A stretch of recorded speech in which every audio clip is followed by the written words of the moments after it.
statements we're about to show you are from the Holy Quran and is said to be the official, unchanged, pure word of God, revealed over 1400 years ago.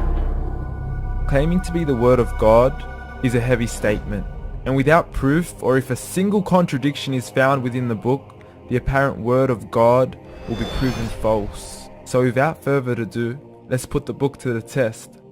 In the 23rd chapter, titled The Believers, from the 12th to the 14th verses, God is said to give a detailed description of how the human being is formed.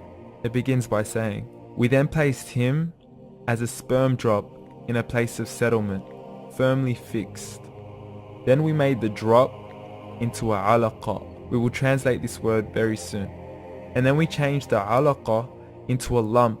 Then we made out of that lump into bones. And then we clothed the bones with flesh. Then we caused him to grow and come into being and attain the definitive human form."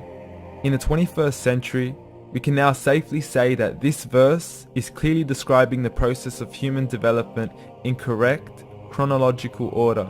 However, what we should be paying attention to in particular is the second stage, referring to the development of the embryo.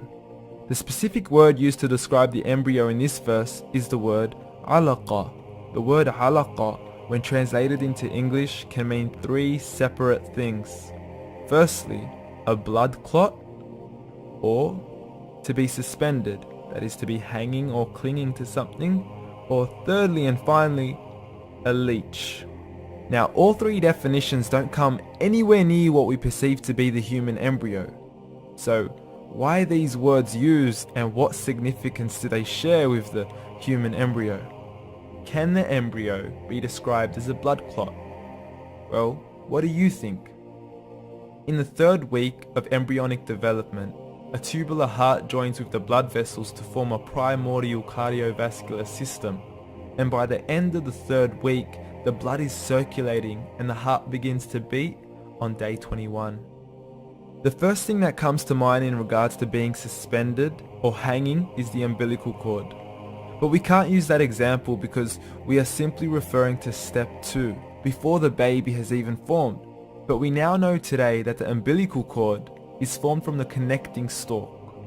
And the connecting stalk is formed as soon as the embryo is formed. The embryo's connecting stalk has even been described by John Allen and Beverly Kramer as an object to suspend the developing embryo in the extra-embryonic column. So an embryo is suspended and does have a strong resemblance with the blood clot. What on earth would an embryo have to do with a leech? Figure A shows the structure of an embryo at 25 days. Figure B shows a leech. Now please note once again that the embryo in this stage is no greater than the size of a kernel of wheat. This is an X-ray of the embryo at 22 days. This is the internal structure of a leech. It's mind-blowing stuff, but you still haven't seen anything yet. This is the head of the embryo at 22 days. The detail you are seeing right now is absolutely impossible to be seen with the human eye and can only be seen with a microscope. This is the back end of a leech. There's no other words used to describe this other than mind-blowing. The pictures we have shown you are impossible to be seen with the human eye or even to be predicted by the human mind.